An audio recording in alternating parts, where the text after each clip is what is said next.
তো গাইস দেখতে পাচ্ছ আমরা আছি এখন শালিমাতে এসে আমার একটা দাদার সাথে পরিচয় হলো। দেখতে পাচ্ছ জাহাজে কাজ করে যাবে, দাদাটাই বসে আছে। লাইক শেয়ার কমেন্ট করে দিন। অনেক জীবন হাতে নিয়ে সমুদ্রের মাঝখানে কাজ করে, বহুত জীবন রিক্সে নিয়ে কাজ করে। তোমাদের সাগরের মাঝখানে কেমন কি ঘটনা হয় একটু বলো। কি বলবো, কেমন? দেখলে বুঝতে পারা যাবে। তাও কিরকম ভয় টয় লাগে?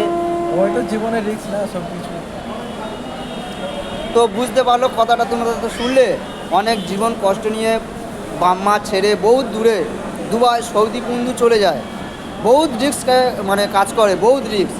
তা তোমরা ভিডিওটা শেয়ার করে দিও, লাইক কমেন্ট করবে, আর এই দাদার জন্য সবাই মিলে একটু দোয়া করে দেবে যাতে ভালোভাবে সেখানে পৌঁছে যায়, আর ফের ভালোভাবে যেন বাড়িতে ফিরে আসে। 9 মাসের কন্ট্যাক্ট নিয়ে যাচ্ছে।